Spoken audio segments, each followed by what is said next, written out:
이 시간 말씀을 받겠습니다. 이 복된 시간에 주시는 하나님의 말씀은 우리 계속해서 사도행전 5장 27절에서 42절까지의 말씀입니다.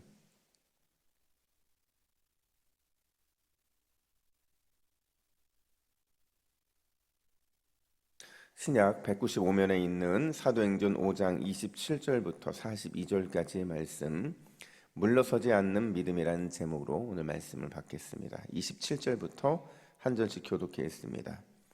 그들을 끌어다가 공회 앞에 세우니 대제사장이 물어 이르되 우리가 이 이름으로 사람을 가르치지 말라고 엄금하였으되 너희가 너희 가르침을 예루살렘에 가득하게 하니 이 사람의 피를 우리에게로 돌리고자 함이로다. 베드로와 사도들이 대답하여 이르되 사람보다 하나님께 순종하는 것이 마땅하니라. 너희가 나무에 달아 죽인 예수를 우리 조상의 하나님이 살리시고 이스라엘에게 회개함과 죄사함을 주시려고 그를 오른손으로 높이사 임금과 구주로 삼으셨느니라. 우리는 이 일의 증인이요 하나님이 자기에게 순종하는 사람들에게 주신 성령도 그러하니라 하더라. 그들이 듣고 크게 노하여 사도들을 없이 하고자 할세 바리새인 가말리엘은 율법 교사로 모든 백성에게 존경을 받는 자라. 공회 중에 일어나 명하여 사도들을 잠깐 밖에 나가게 하고 말하되 이스라엘 사람들아 너희가 이 사람들에게 대하여 어떻게 하려는지 조심하라. 이전에 드다가 일어나 스스로 선전하매 사람이 약 400명이나 따르더니 그가 죽임을 당하매 따르던 모든 사람들이 흩어져 없어졌고 그 후 호적할 때에 갈릴리 유다가 일어나 백성을 깨어 따르게 하다가 그도 망한즉 따르던 모든 사람들이 흩어졌느니라. 이제 내가 너희에게 말하노니 이 사람들을 상관하지 말고 버려두라. 이 사상과 이 소행이 사람으로부터 났으면 무너질 것이요 만일 하나님께로부터 났으면 너희가 그들을 무너뜨릴 수 없겠고 도리어 하나님을 대적하는 자가 될까 하노라 하니 그들이 옳게 여겨 사도들을 불러들여 채찍질하며 예수의 이름으로 말하는 것을 금하고 놓으니 사도들은 그 이름을 위하여 능욕받는 일에 합당한 자로 여기심을 기뻐하면서 공회 앞을 떠나니라. 그들이 날마다 성전에 있든지 집에 있든지 예수는 그리스도라고 가르치기와 전도하기를 그치지 아니하니라. 아멘. 여러분 아마 보셨는지는 모르겠지만 대나무 중에서 모죽이라는 나무가 있어요. 이 나무가 최고의 대나무로 꼽히는데 이 나무가 왜 최고의 대나무로 꼽히냐면요, 뭐 그 크기나 굵기나 뭐 그 외관상도 대단하지만 이 모죽이요 특별한 기다림을 요구하는 그런 대나무라는 거죠. 처음에 씨를 뿌려요. 그리고 5년 동안 물을 주고 아무리 잘 가꿔도 이게 어떤 변화도 없습니다. 씨가 뿌려졌는데 전혀 변화가 일어나지 않아요. 근데 5년이 지나면 갑자기 죽순이 돋아서 또 주성기인 4월 달만 되면 하루에 80cm씩 자랍니다. 이 크기가 어느 정도까지 자라냐면 나중에 가장 컸을 때는 30m까지 자라게 된다는 거죠. 그래서 사람들이 왜 5년이라는 세월 동안에 이렇게 자라지 않는 것일까 궁금해서 한번 연구를 했더니 이 5년 동안 모죽이 하는 일이 뭐냐면 그냥 뿌리를 깊게 내립니다. 그리고 사방으로 뿌리를 뻗쳐나가요. 그 작업을 하는 동안에 그게 이제 5년이거든요. 그 작업 5년 동안 숨죽인 듯이 아래로 또 옆으로 뿌리를 깊게 내리는 이 내실을 다지는 삶을 살다가 5년이 지난 이후에 비로소 그 모습을 당당하게 세상에 드러낸다라는 거죠. 여러분 신앙도 이와 비슷합니다. 우리가 신앙이요 안 자라는 것 같잖아요. 그러니까 매일매일의 내 삶을 보면 내 신앙이 안 자라는 것 같고 매일매일 나와 가깝게 지내는 사람을 보면 그냥 그대로 그냥 신앙이 유지되는 것 같아요.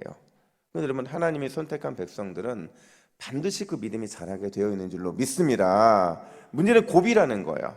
내 믿음이 자라고 있는 걸까라는 이런 고비, 이 잠복기를 잘 넘기게 되면 반드시 그 믿음이 1년, 5년, 10년 지나고 보면 믿음의 상승곡선을 그릴 수밖에 없다라는 거예요. 제가 오늘 본문을 보면서 그런 생각이 들어요. 야, 우리 제자들이 이 제자들의 믿음이 언제 이렇게 자랐을까? 그렇잖아요. 분명히 이게 얼마 안 됐거든요. 그러니까 예수님과 40일 동안 있고 나서 부활하고 오순절 지나고 이런 시간들 1년도 안 됐는데 그 짧은 시간 동안에 어떻게 이렇게 제자들의 신앙이 자랐을까? 이런 생각이 든다는 거죠. 이러면 제자들은 늘 겁쟁이였잖아요. 여전히 작고 소극적인 믿음의 사람들이었잖아요. 그랬던 제자들이 이 본문 바로 이전부터 막 변하기 시작해요. 아니, 변했다기보다는 믿음이 막 쑥쑥 자라는 겁니다. 마치 3년간 모주기 5년 동안 그렇게 했던 것처럼 예수님의 제자들도 3년 동안 전혀 자라지 않는 것처럼 그렇게 시간이 지나다가 갑자기 3년이 지나고 예수님이 죽으시고 부활하시고 승천하시고 그 모든 일련의 사건들을 통해서 그들의 믿음이 갑자기 자라나기 시작을 했다는 거예요. 두려움을 모르는 담대한 믿음의 소유자들이 되었다라는 거죠. 이건 과연 뭐가 이렇게 제자들을 변화시켰을까? 오늘 본문을 보면 첫 번째로 제자들을 변화시킨 건 순종의 경험이었습니다. 여러분, 제자들이 오늘 공회 앞에 서서 대제사장으로부터 이런 질문을 받아요. 내가 분명히 예수라는 사람의 이름으로 가르치지도 말고 아무런 전파도 하지 말라고 그랬는데 너희들은 왜 내 말을 듣지 않니? 그래서 제자들이 뭐라고 대답을 하냐면 29절입니다. 우리 29절 말씀을 함께 했습니다. 시작. 베드로와 사도들이 대답하여 이르되 사람보다 하나님께 순종하는 것이 마땅하니라. 아멘. 여러분, 이 말이 객기로 한 말일까요? 이 말이 기분 따라 한 말일까요? 지금 제자들이 대제사장을 향해서 사람보다 하나님께 순종하는 것이 마땅하다, 이 말이 그냥 감정에 따라서 한 말이냐는 거죠. 그렇지 않아요. 왜냐면요, 지금 이 순종이라고 말하고 이 순종이요, 원래 사용되는 헬라어 순종의 단어가 따로 있어요. 근데 지금 신약 성경에서 4번밖에 쓰이지 않는 이 순종이라는 단어를 쓰고 있다는 거예요. 이게 히파코네라는 단어이거든요. 이 단어가 어떤 뜻이냐면 이 단어가 그런 뜻입니다. 절대적인 순종, 완벽한 굴복. 그러니까 이 순종을 쓸 때는요, 이 순종 속에는 이 절대적이고 완벽한 굴복과 이 순종의 모습에 대한 이 어떤 다짐이 담겨져 있는 거예요. 그러니까 베드로와 제자들이 이 단어를 사용하면서 이런 마음이겠죠. 우리는 무조건 하나님께만 순종하겠다. 이 순종이라는 게 이들에게 어떤 의미이기 때문에 그랬을까 생각해 보면요, 여러분, 이 지금 제자들이요, 산헤드린 공회 앞에서 지금 이 말을 하고 있는 거잖아요. 굉장히 위험한 표현이거든요. 여러분, 당시에 산헤드린 공회가 어떤 곳이냐면 뭐 옛날에 따지면 안기부 막 이런 데예요. 그러니까 이 산헤드린 공회 자체는 유대의 최고 의결 기관이고요. 종교적인 일만 하는 게 아니라 일상적인 일에 대한 재판까지 합니다. 죽이는 이 사형까지만 못하지 벌금형을 때리고 태형을 하고 심지어 경찰권을 행사하기도 했던 게 산헤드린 공회였어요. 그러니까 이 공회는 막강한 권력을 가지고 있었기 때문에 지금 제자들이 너희의 말이 아니라 하나님의 말씀에 순종하겠다, 이 말과 하고 있는 것은 공회에 대한 굉장한 도전이었다는 거죠. 그걸 제자들이 모를 리가 없잖아요. 그럼에도 이 말을 할 수 있었던 건 뭐냐면 온전한 순종, 그리고 그 순종으로 인해서 경험했던 하나님의 놀라운 은혜, 그걸 그들이 이미 체험하고 있기 때문에 그런 거죠. 성령의 인도하심에 순종했을 때 그 순종함이 사람의 말을 듣는 것보다 그 결과가 훨씬 좋았다라는 거예요. 아니, 결과가 좋은 게 아니라 최선의 결과가 나왔다라는 거죠. 그래서 그들의 이 경험이 있으니까 이게 한 번, 두 번 축적되다 보니 이 믿음으로 나타나는 거죠. 사람보다 하나님께만 순종하는 게 우리 인생의 답이겠구나라는 결론을 얻게 된 겁니다. 어떤 사람이 이런 실험을 했다고 그래요. 집에 나서면서 늘 수첩을 갖고 다니는데 이제 수첩에다가 하나님이 주신 마음과 내 생각이 부딪힐 때마다 내가 어떤 선택을 했고 그리고 어떤 결과가 나왔는지를 계속 메모를 한 거예요.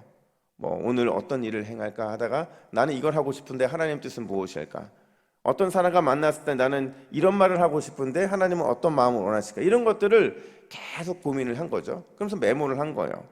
근데 그가 이거를 하다 보니까 의외로 두 가지의 당황을 했는데, 그게 뭐냐면 첫 번째가 생각보다 하나님이 주신 이 마음이 내 마음과 다를 때가 너무 많다라는 거예요. 너무 많다는 거죠. 또 한 가지가 뭐냐면 의외로 내가 내 자신의 생각대로 결정한 일이 너무 많다는 거예요. 하나님과 나와의 생각이 다른 것도 너무 많았고, 그랬으면 하나님을 따라야 되는데 자꾸 내 생각과 내 결정대로 하는 것을 따를 때가 더 많았다는 거죠. 그걸 발견하고 나니까 의도적으로 하나님이 원하는 것을 선택하기 시작한 거예요. 그리고 이 실험이 다 끝나고 났을 때 그가 뭐라고 고백을 하냐면 이렇게 고백을 합니다. 나의 일상이 주님께 업혀가는 기분입니다. 예전에는 전혀 느껴보지 못한 기분이죠. 필요한 것이 있어 돌아보면 바로 그것이 나를 기다리고 있었습니다. 하나님께 순종하면 받은 그런 보상이겠죠. 여러분, 하나님께서 우리의 온전한 순종, 이 순종을 통해서 우리의 믿음을 굳건하게 세우기를 원하시는 줄로 믿습니다. 순종 없이는 절대로 믿음이 자라지 않아요. 온전한 순종의 체험이 우리를 더 강력한 믿음의 반석 위에 세우고요, 아주 기가 막힌 이 절묘한 찬스에 그 순종을 통해 주님은 일하신다라는 겁니다. 여러분, 하나님께 순종해서 오늘 이 새벽에도 놀라운 성령의 능력을 체험하는 저와 여러분 되기를 간절히 축복합니다. 여러분, 하나님 우리 주시는 마음을 우리는 예사롭게 생각하면 안 돼요. 그때마다 적극 순종이죠. 뿐만 아니라 두 번째로 제자들의 믿음을 변화시킨 게 뭐냐? 그건 바로 증인의 삶이었다라는 거예요. 여러분, 증인의 삶이라는 건 다른 말로 뭐라고 바꿀 수 있냐면 고정된 시선으로 사는 사람들이라는 거죠. 누구에게 고정된 시선으로 사는 사람들입니까? 예수 그리스도에게. 그러니까 제가 한번 말씀드렸잖아요. 우리가 끊임없이 주님을 바라보는 것, 그리고 주님이 나에게 어떤 마음을 주시는지를 점검하는 것, 이걸 한 단어로 뭐라고 말하냐면 성령 충만이라고 말을 하는 겁니다. 내 기분이 업되지 않아도, 뭔가 감격스러운 어떤 마음의 만짐이 없어도 내가 하나님만 바라보고 있다는 그 의식을 할 수 있으면 그때만큼은 성령 충만한 순간이라는 거죠. 그래서 눈에 보이는 상황과 상관없이 예수만 바라보고 사는 그 사람을 성경에서는 증인이라고 말을 한다는 거예요. 오늘 본문 후반부를 보면 증인의 삶을 사는 사람들의 모습을 이렇게 표현합니다. 우리 41절과 42절 말씀을 같이 읽습니다. 시작. 사도들은 그 이름을 위하여 능력받는 일에 합당한 자로 여기심을 기뻐하면서 공의 앞을 떠나니라. 그들이 날마다 성전에 있든지 집에 있든지 예수는 그리스도라고 가르치기와 전도하기를 그치지 아니하니라. 아멘. 여러분, 증인의 삶에는 두 가지가 따르게 되는데요. 하나는 뭐냐면 예수님의 이름 때문에 능력을 받는 것이 기뻐져요. 예수님 때문에 오해를 받고 핍박을 받고 예수님 때문에 따돌림을 당하고 예수님 때문에 무언가 내 안에 손해가 이루어지는 일이 생기는 것을, 그걸 부담스러워하거나 그거에 불평과 원망을 갖는 게 아니라 기쁨으로 여겨지게 된다는 거예요. 이게 바로 증인의 삶에 나타나는 첫 번째죠. 두 번째는 어디서든지 복음을 자랑스럽게 여겼다는 거죠. 예수는 그리스도라고 가르치고 전도하는 일을 늘 힘썼다. 이 말은 바꿔 말하면 복음이 너무 자랑스러운 거예요. 이 복음이 너무 행복한 거죠. 여러분, 이게 가능한 일이 뭐예요? 사실 이거는, 이 두 가지는 인간의 이런 본성에 따라 생활하는 그 삶의 패턴이 아니거든요. 본성은 끊임없이 능욕당한 것을 보복하라고 말하고 있고, 본성은 끊임없이 나를 자랑스럽게 여기라고 말하고 있거든요. 근데 증인은 능욕당하는 것을 기쁘게 여기고 복음을 자랑스럽게 여긴다, 이렇게 말하잖아요. 본성을 거슬러 올라가는 바로 그런 일이 가능한 이유는 바로 우리가 예수님께 초점을 맞추고 있기 때문인 줄로 믿습니다. 예수님 바라보니까 나한테 집중이 안 되는 거예요. 예수님 바라보니까 내가 받는 능력이 아니라 주님이 받으셨던 능력, 그것 때문에 내 안에 기쁨이 넘치더라는 거죠. 그게 바로 증인의 삶이라는 거죠. 제가 어느 날 그 동물의 왕국 이걸 보고 있는데, 저희 아내는 제가 동물의 왕국 보는 거 정말 싫어하거든요. 왜냐면 아버님이, 그러니까 장인어른이 40대 후반부터 그걸 보기 시작하셨는데, 그걸 보면 늘 할아버지들만 보는 건 줄 알았다는 거예요. 근데 제가 그걸 보고 있으니까 저한테 당신 왜 이렇게 그런 걸 좋아하냐고 이래요. 근데 전 동물연구가 너무 재밌어요. 근데 동물연구를 보다가 가젤이라고 하는 초식 동물을 본 적이 있어요. 근데 이 동물이 뭐 되게 작고 왜소해요. 근데 굉장히 빨라요. 초식 동물인데 너무 빨라요. 그러니까 맹수들이 가장 사냥하기 힘들어하는 동물 중에 하나가 바로 이 가젤이라는 거죠. 근데 제가 가만히 보니까 이 가젤이 왜 사냥하기 힘드냐면 속도가 맹수들하고 비슷해요. 그리고 도망을 가는데 혼자 도망가는 게 아니라 하나가 쫓김을 당하면 그 동료들이 우르르 모여서 같이 도망을 갑니다. 시선이 분산되는 거예요. 그리고 도망가는데 그냥 도망가는 게 아니라 지그재그로 도망을 갑니다. 그러다 보니까 이 가젤이라는 초식 동물을 잡을 수 있는 유일한 맹수가 어떤 맹수냐? 큰 맹수도 아니고 사나운 맹수도 아니고 빠른 맹수도 아니에요. 지금 이 가젤이라는 초식 동물을 잡을 수 있는 유일한 그런 맹수는 처음 정한 표적을 놓치지 않고 끝까지 쫓아가는 그 맹수만이 가젤을 잡을 수 있다는 거죠. 여러분, 우리 증인의 삶이 그렇다는 겁니다. 우리가 처음 정한 이 표적을 놓치지 않으면 그러면 바로 증인의 삶을 살 수 있다는 거예요. 근데 우리는 그 삶을 못 산다는 거죠. 그 하나의 목적, 표적을 놓쳐버림으로 인해서 결국 능욕당하는 것을 기쁘게 여기지 못하고 그 초점을 잃어버림으로 인해서 복음을 자랑스럽게 여기지 못할 때가 더 많이 있다는 겁니다. 우리에게 그 초점이 뭡니까? 예수 그리스도인 줄로 믿습니다. 그분을 바라보면 우리는 증인의 삶을 바로 살아갈 수 있는 거예요. 그래서 오늘 본문, 이 본문 속에서 우리가 이런 기도 제목을 붙잡아야 되는데, 첫 번째, 우리 두 가지 기도 제목을 함께 같이 읽겠습니다. 시작. 주여, 온전한 순종으로 우리의 믿음을 날마다 자라나게 하소서. 주님께만 시선을 고정하는 증인의 삶을 통해 하나님을 기쁘게 해드리는 우리 모두가 되게 하소서.